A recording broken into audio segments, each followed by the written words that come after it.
Благодарам. Почитувани граѓани, почитувани здравствени работници, почитувани пациенти, почитувани потенцијални пациенти. Денеска уште еднаш сме сведоци дека можеби деловникот кој што е усвоен без опозицијата, без согласност на опозицијата, оневозможува за една тема да се зборува онолку колку што опозицијата смета дека е потребно. Но тоа истовремено подсетува дека човек просто не може да остане рамнодушен во ова собрание, да се согласи да зборува по новите правила кои што ВМРО ДПМН сам ги има донесено, а сепак не успева ни да ги почитува собствените. Сите сте сведоци деновиве на пазарот кој што се случува на Комисијата за образование, заради тоа што и покрај тоа што сами го донесоа деловникот, мнозинството од ВМРО, ДПМН и ДУИ, ни собствениот деловник не сакаат да го почитуваат. Но, овдека каде што сме, во пленарната сала, сепак опозицијата покажува согласност и ке разговараме согласно деловникот кој што ВМРО го има донесено. Но веднаш на почетокот да кажам дека тоа ја оневозможува демократската дебата, која што беше планирано да биде преселена во комисиите и таму да има неограничено поле за дискусија. И денес уште еднаш се наоѓаме во состојба каде што собранието е само нотаријат на владата на Република Македонија, која што овде испраќа готови проекти, многу одамна испланирани, многу одамна испроектирани, многу одамна пресметани, во смисол на тоа каков политички профит ќе донесат за ВМРО ДПМН во очи на изборите. Таков е и денешниот закон, кој што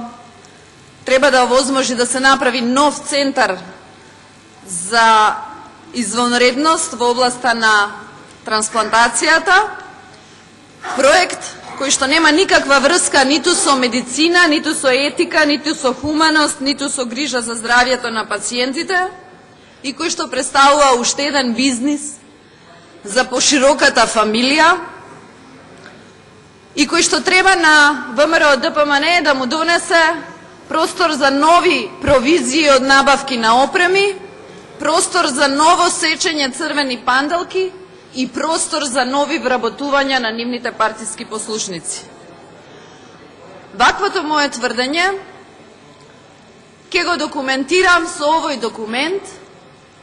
за кој што иако се водеше расправа и на Комисијата за образование и денес овде,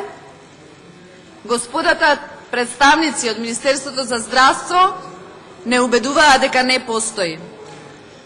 Ова е готовиот проект кој што не сакаат да го покажат, а се вика предлог проект за основање на универзитетска клиника за трансплантација на органи и ткива и хируршки болести,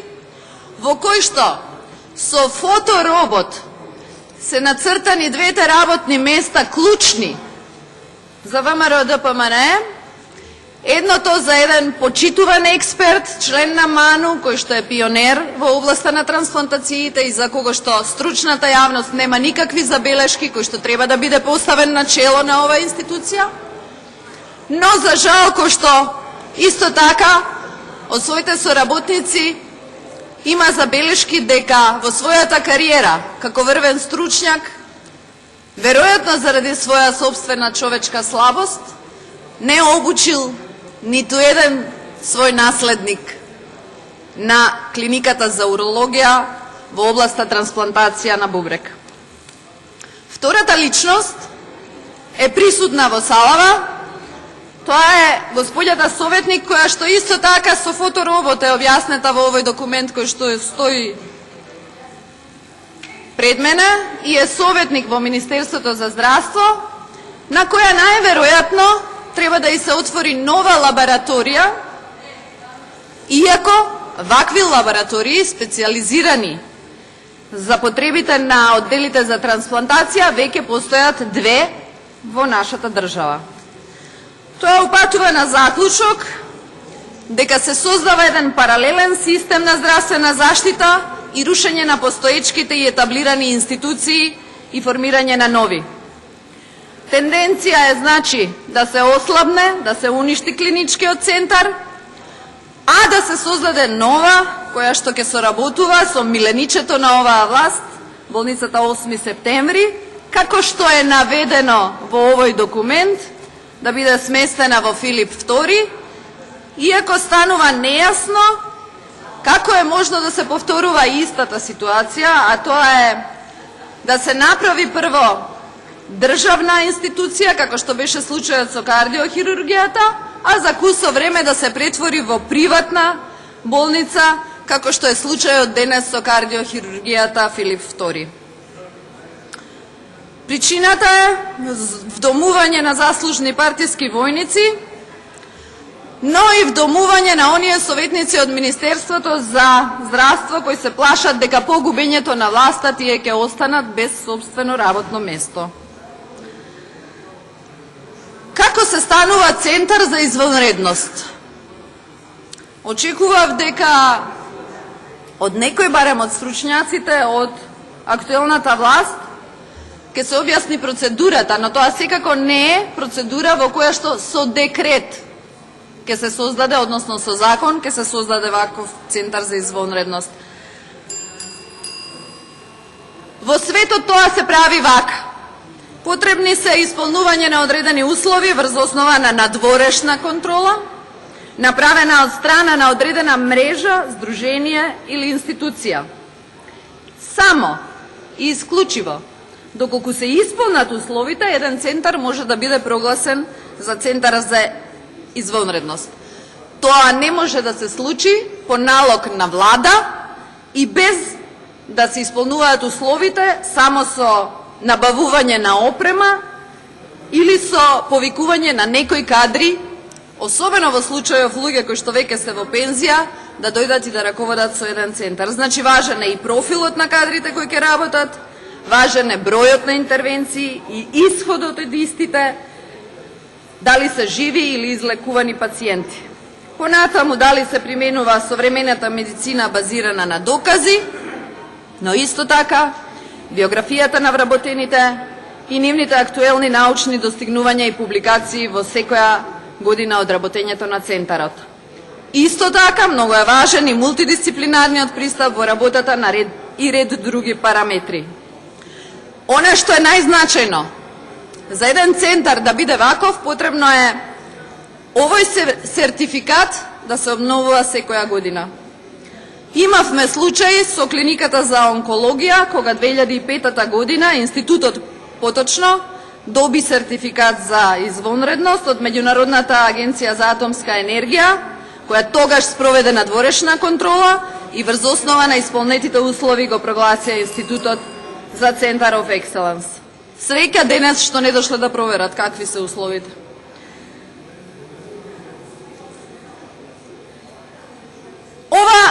Овој закон денес отвара и прашање дали самиот закон